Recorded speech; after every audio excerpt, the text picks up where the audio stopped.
आज आहे 18/12/23ची मुरली. महावाक्य आहेत, गोड मुलांनो, आत्मा आणि परमात्म्याचे मिलन हाच खरा खरा संगम अथवा कुंभ आहे. याच मिलनाने तुम्ही पावन बनता याची स्मृती म्हणून मग ते मेळावा साजरा करतात. प्रश्न आहे, तुम्हा मुलांना कोणत्या गोष्टींमध्ये अतिशय हुशार बनले पाहिजे?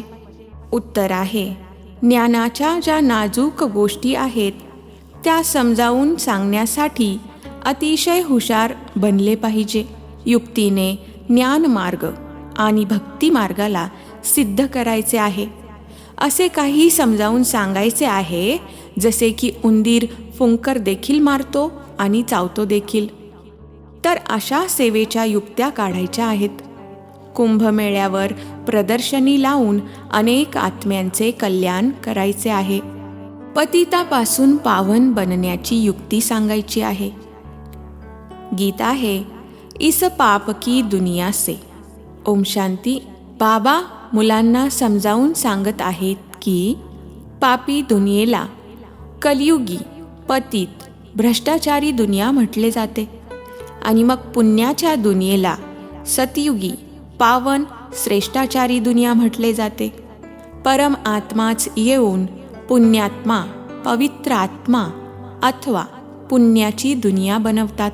मनुष्य बोलावतात पतित पावन बाबांना, कारण स्वतः पावन नाही आहेत.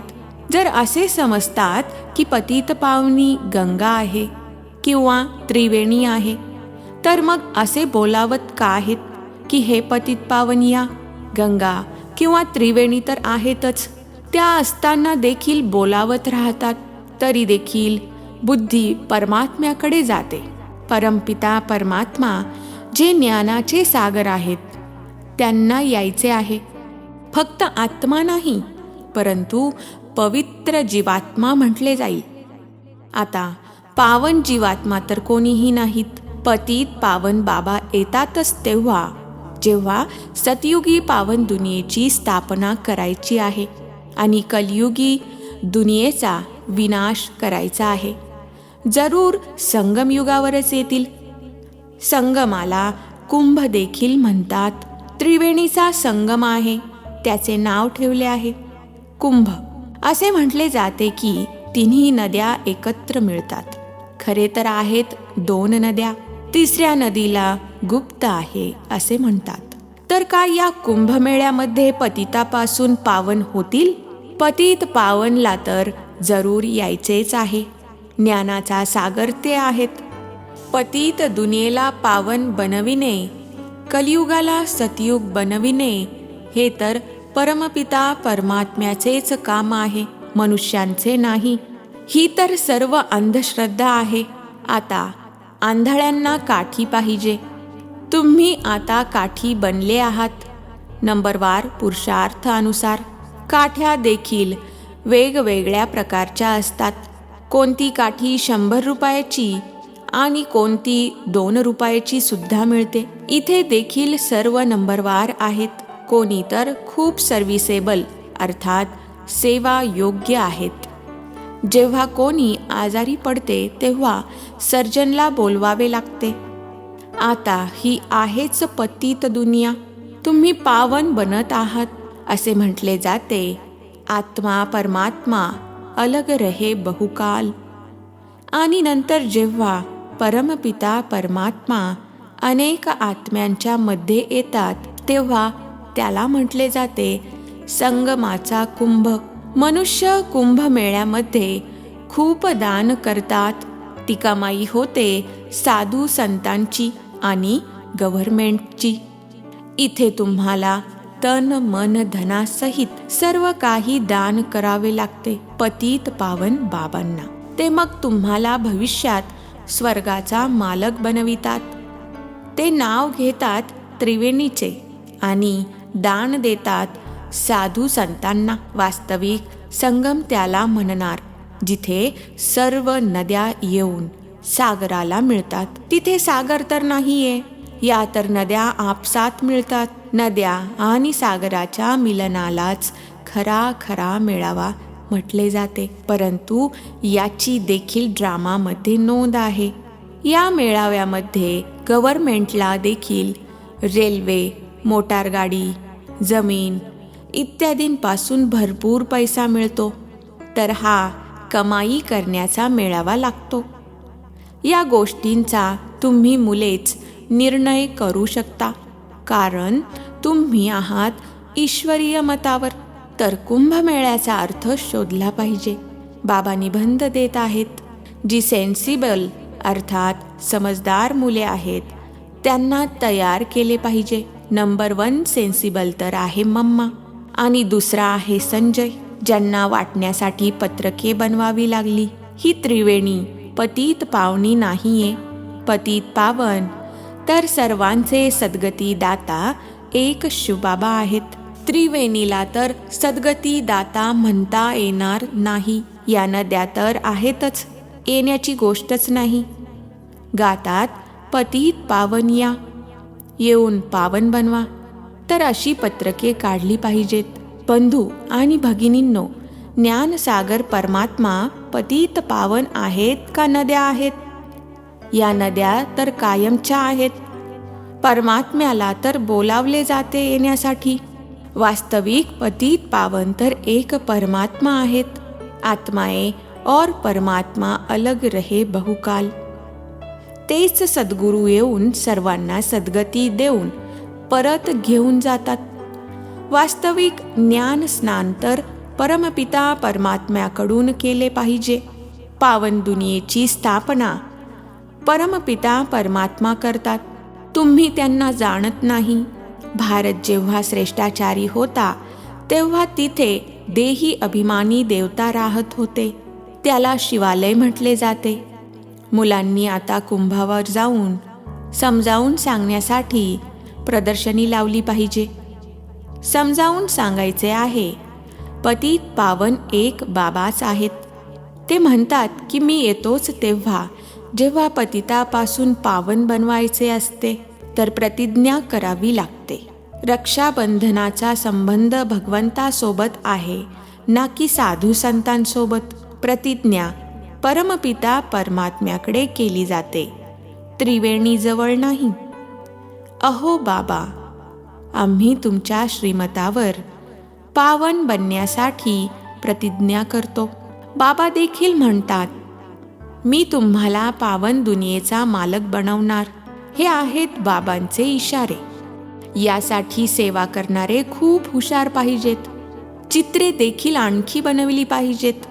यासाठी चांगला मंडप घ्यावा लागेल. तुमचे शत्रूसुद्धा खूप होतील. काही वेळेला आग लावायला देखील कमी करणार नाहीत. कोणाला भांडण करायचे असेल तर शिव्या द्यायला सुरुवात करतात. तुम्हाला तर निरहंकारी बनून सायलेन्समध्ये राहायचे आहे. ब्रह्माकुमारी प्रसिद्ध तर झाल्या आहेत. पत्रके इत्यादी जरूर वाटायचे आहेत. कुंभमेळ्याचे विशेष महत्त्व असते. वास्तवात महत्त्व आत्ताचे आहे. हा देखील ड्रामाचा खेळ आहे. तिथून देखील कोणाचे कल्याण होऊ शकते, परंतु मेहनत करावी लागते. काट्यांना फूल बनवण्यासाठी मेहनत लागते. कुंभमेळ्यामध्ये प्रदर्शनी करण्याची देखील हिंमत पाहिजे.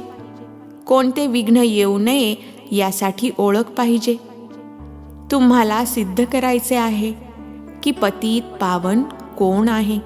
मनुष्य पावन दुनिया स्वर्गाची आठवण देखील करतात. कोणाचा मृत्यू झाला तर म्हणतात, आमका स्वर्गवासी झाला. तिथे तर खूप पंचपक्वान्ने असतात. तिथून मग इथे बोलावून का खाऊ घालता? तुम्ही श्रीनाथाच्या मंदिरात बघाल किती पदार्थ बनवतात. आता श्रीनाथपुरी आणि जगन्नाथपुरी वास्तविक आहे एकच गोष्ट, परंतु तिथे श्रीनाथद्वारेला बघाल तर खूप पक्वान्ने बनतात आणि जगन्नाथपुरीमध्ये फक्त पांढऱ्या भाताचा भोग लागतो. तूप इत्यादी काही नसते. हा फरक असा सांगतात, गोरा असतो तेव्हा अशी पक्वान्ने आणि सावळा असतो तेव्हा हा पांढरा भात. रहस्य खूप चांगले आहे. हे बाबा बसून समजावून सांगत आहेत. श्रीनाथ द्वारेमध्ये इतका भोग लावतात तर तो मग पुजारी लोक दुकानात विकतात.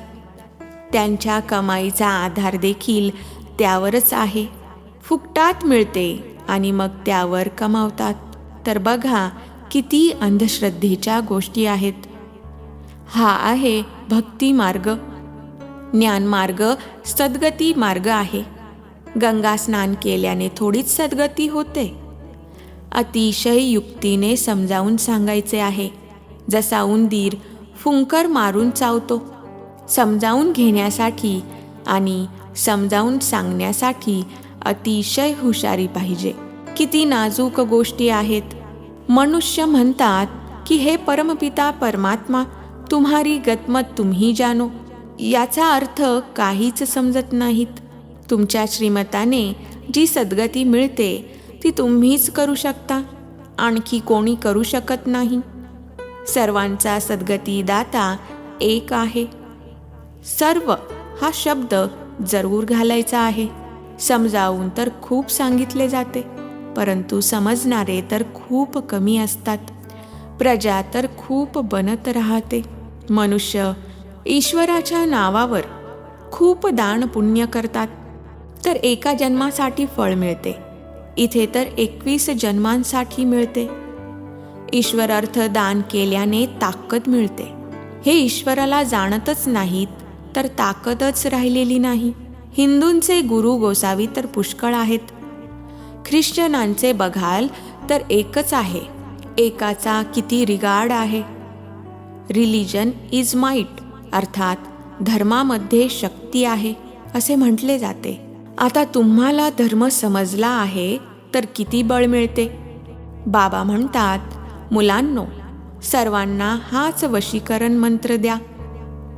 बाबा मुलांना म्हणतात, तुम्ही जिथून आलेले आहात त्याची आठवण करा, तर अंतमती सोगती होईल. बाबांची आठवण केल्यानेच पावन बनू शकता. पापे दग्ध होतील. बाबांची आणि वारशाची आठवण करायची आहे, ज्यामुळे सारे चक्र बुद्धीमध्ये येते. गृहस्थ व्यवहारामध्ये राहत असताना देहाच्या सर्व संबंधांना बुद्धीतून काढून बुद्धियोग बाबांसोबत जोडण्याचा पुरुषार्थ करायचा आहे, ज्यामुळे मग अंतिम समयी देखील त्यांचीच आठवण येईल.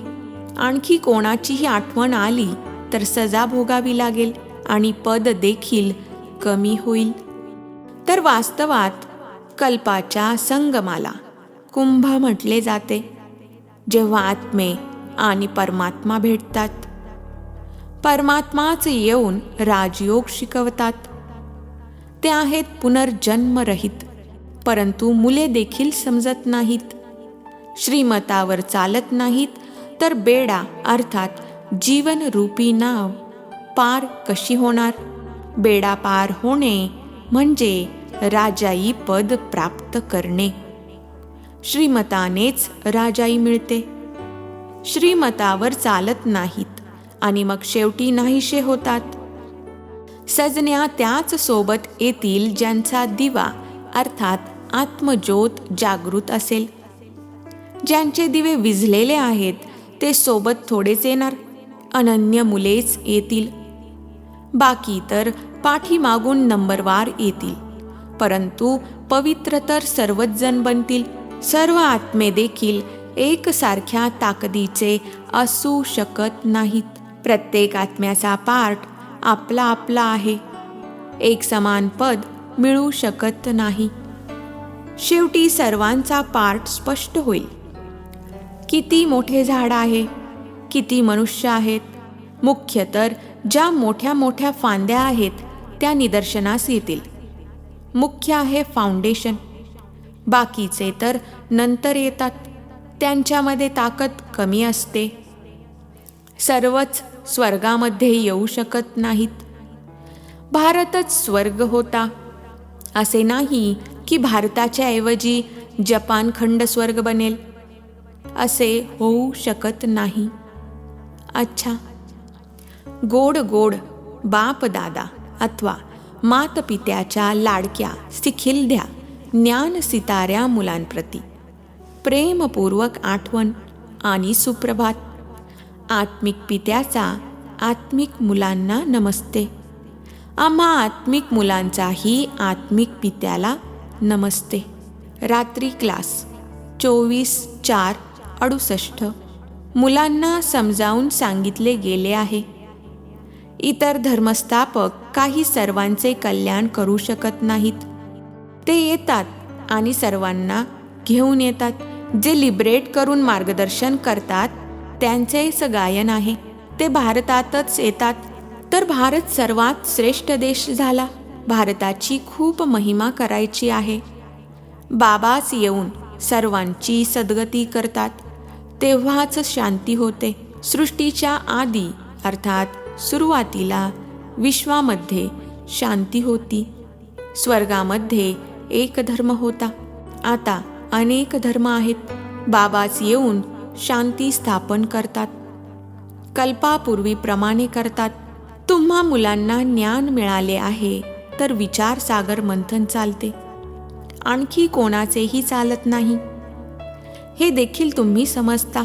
देहाभिमानामुळे देहालाच पुजतात. आता पुनर्जन्म तर जरूर इथेच घेणार ना. आता तुम्हाला समजले आहे, पावन तर एकच आहेत. बाबाच गुप्त ज्ञान देतात, ज्यामुळे सर्वांची सद्गती होते. बाकी हनुमान अथवा गणेश इत्यादी सारखे तर कोणी असतच नाहीत. या सर्वांना म्हटले जाते पुजारी. अच्छा, आत्मिक मुलांप्रती आत्मिक बाबांची आणि दादांची प्रेमपूर्वक आठवण आणि शुभरात्री. आत्मिक मुलांना आत्मिक बाबांचा नमस्ते. धारणेसाठी मुख्य सारांश. 1. सजेपासून वाचण्यासाठी देहाच्या सर्व संबंधांमधून बुद्धियोग काढून एका बाबांसोबत बुद्धियोग जोडायचा आहे. अंतिम समयी एका बाबांशिवाय कोणाचीही आठवण येऊ नये. 2. निरहंकारी बनून सायलेन्समध्ये राहून काट्यांना फूल बनविण्याची मेहनत करायची आहे. श्रीमतावर आंधळ्यांची काठी बनायचे आहे. आजचे वरदान. समर्थ संकल्पांद्वारे जमेचे खाते वाढविणारे होली हंस भव. समर्थ संकल्पांद्वारे जमेचे खाते वाढविणारे होली हंस भव. स्पष्टीकरण आहे, जसे हंस दगड आणि रत्न वेगवेगळे करतात, तसे तुम्ही होली हंस अर्थात समर्थ आणि व्यर्थाला पारखणारे. जसे हंस कधी दगडाला चघळू शकत नाहीत, वेगळे करतात, सोडून देतात, ग्रहण करत नाहीत, असे तुम्ही होली हंस व्यर्थला सोडून समर्थ संकल्प धारण करता.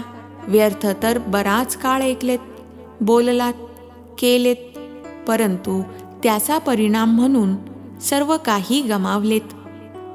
परंतु आता गमावणारे नाही, तर जमेचे खाते वाढविणारे आहात. स्लोगन आहे, स्वतःला ईश्वरीय मर्यादांच्या कांकणामध्ये बांधा, तर सर्व बंधने समाप्त होतील. स्वतःला ईश्वरीय मर्यादांच्या कांकणामध्ये बांधा, तर सर्व बंधने समाप्त होतील. अच्छा, ओम शांती. नवनवीन मराठी व्हिडिओज प्राप्त करण्यासाठी सबस्क्राईब करा मराठी गॉड रिपोर्ट चॅनलला.